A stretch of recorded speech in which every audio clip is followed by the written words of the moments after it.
রূপালী পর্দার তারকাদের ঘিরে ভক্তদের উন্মাদনার কোনো শেষ নেই। তবে ভালোবাসার এই প্রকাশ মাঝে মাঝেই পার করে ফেলে শালীনতার গণ্ডি, রূপ নেয় আতঙ্কে।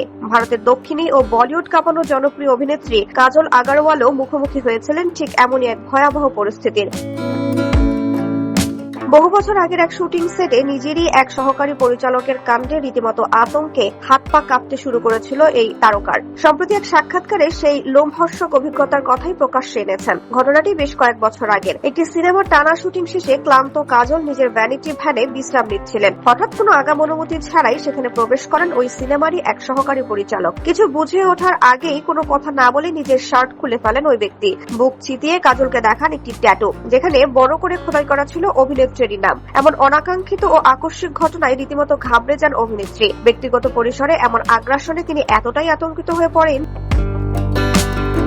সেই মুহূর্তের কথা স্মরণ করে কাজল বলেন, ভয়ে আমার হাত পা কাঁপছিল। তবে ভয় পেলেও সাহসিকতার সঙ্গেই তিনি পরিস্থিতি সামাল দেন। কাজল মনে করেন, একজন শিল্পী হিসেবে কেউ তার নামে ট্যাটু করতেই পারে, এটি ভিন্ন বিষয়, কিন্তু অনুমতি ছাড়া একজন নারীর ব্যক্তিগত পরিসরে প্রবেশ করে এমন আচরণ কোনোভাবেই মেনে নেওয়ার মতো নয়। খ্যাতির বিড়ম্বনা নিয়ে কথা বলতে গিয়ে অভিনেত্রী জানান, ভক্তদের নিখাত ভালোবাসা যে কোনো শিল্পীর জন্যই অত্যন্ত মূল্যবান এক প্রাপ্তি, কিন্তু এই ভালোবাসা প্রকাশেরও একটা নির্দিষ্ট সীমারেখা থাকা উচিত। উন্মাদনার বশবর্তী হয়ে কোনো তারকার ব্যক্তিগত গোপনীয়তা লঙ্ঘন করার অধিকার কারো নেই।